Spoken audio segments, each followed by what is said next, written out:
Welcome back, everybody. I hope you guys are having a fantastic day today. And today we're going to be talking about the Bounty Hunters Guild. If you guys want to see more Star Wars and nerd-related content in the future, definitely hit that subscribe button. So today we'll be covering the canon adaptation of the guild and their members and giving you an overview in this video. I will be making a separate video for Legends content, so stay tuned for that. The Bounty Hunters Guild is an organization that regulates the bounty hunting trade. Before the rise of the Empire, the Bounty Hunters Guild was stationed on Tatooine. Prior to the Galactic Civil War, Cradossk was a notable member of the guild, a Trandoshan and the father of Bossk. He was a seasoned and respected bounty hunter. He had a fierce rivalry with Tarful, the leader of the Wookiees. Due to the Galactic Empire making use of the guild's service, and according to Captain Cassian Andor, he was making a killing, and was one of the most renowned bounty hunters. But in the eyes of his son, he was overrated. Several years before the Clone Wars, his son Bossk was born, and he would teach him the ways of the bounty hunter. He'd become just like his father, a renowned Wookiee and bounty hunter. Bossk was feared throughout the galaxy during the Clone Wars, teaming up with the likes of Aurra Sing and Asajj Ventress. He would mentor a young boy named Boba Fett and assist him with his vendetta against Jedi Master Mace Windu. Their scheme to kill Windu failed, which resulted in both of them being arrested and taken to Coruscant. They would eventually escape, retreating to Tatooine, where Boba would form his own syndicate of bounty hunters, which Bossk would join. One day they would return to Coruscant, and he would come across Jedi Quinlan Vos in a bar. He was posing as a bounty hunter, looking for information on the whereabouts of Asajj Ventress. He told him what he knew, and he said he hopes he's man enough for the job.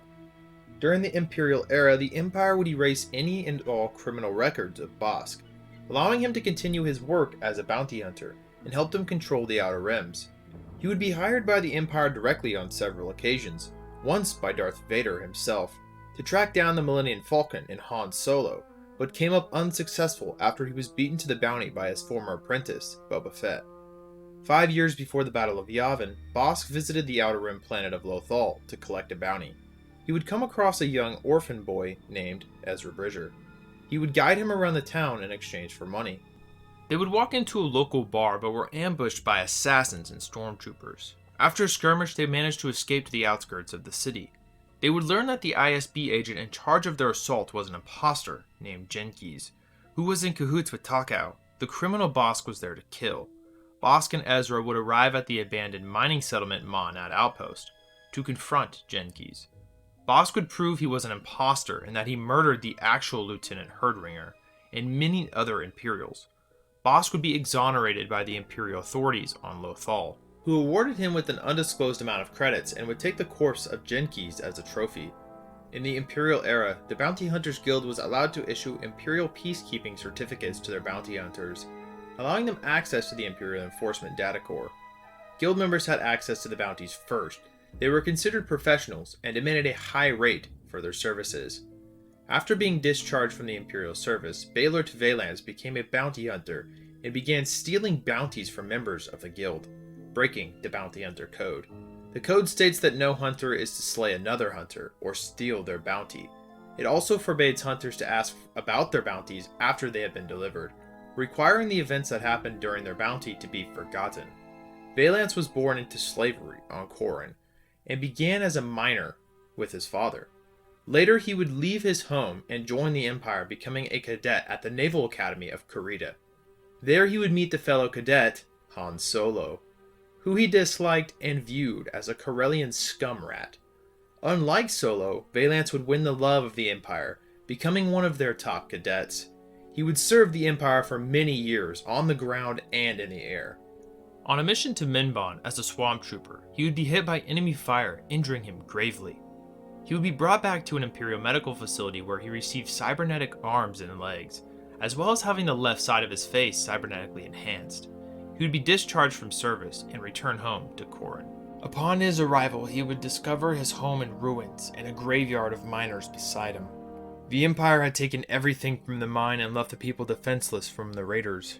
He was determined to track down the raiders and make them pay.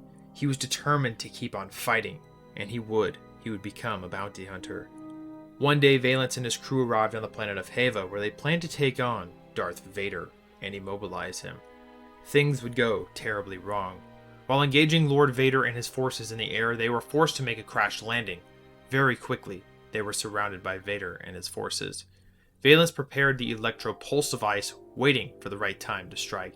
However, his team became impatient and started firing on the Sith Lord, but they were killed. In one final effort, Valance dashed toward Vader, but failed to place the device, resulting in his capture. He was tortured and interrogated, but he managed to escape by severing his arm. Vader would stop him, but would accompany him back to his homeworld of Corran. Vader was impressed with Valance and stated that his people would be safe from the Empire, for now, and invited him back to serve the Empire, to help him crush the rebellion. After the fall of the Empire around 9 ABY, bounty hunters began operating on Nevarro.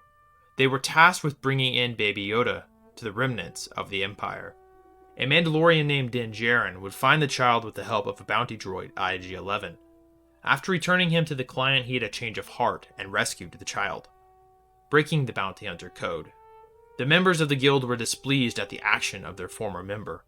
Greef Karga, their leader, and the others would attack Mando before he could reach his ship. His Mandalorian allies would rise from the sewers and help him escape the planet. They would be on the run from the guild and the Empire, jumping from planet to planet. He would eventually be contacted by Greef Karga, asking him to return the child to Nevarro in order to kill the clients. Instead, Karga was going to kill the baby, but also had a change of heart after it had used Force Heal to save him. Once they reached the city, they were ambushed by a group of stormtroopers led by Moff Gideon. They were able to escape through the sewers and stay alive for another day. As a child, Djarin was caught in an attack by separatist battle droids during the fall of the Republic.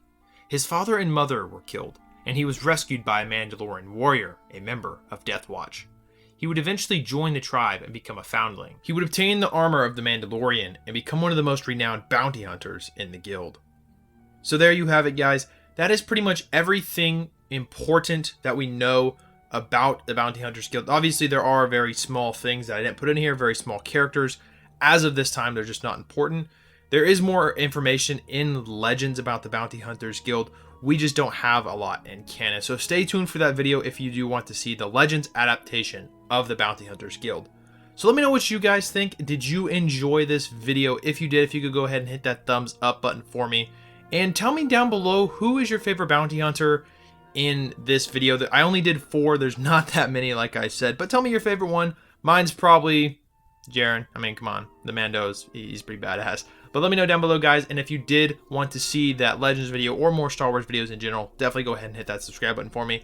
Hope you guys enjoyed the video. Hope you guys are having a fantastic day. I will see you all in the next one.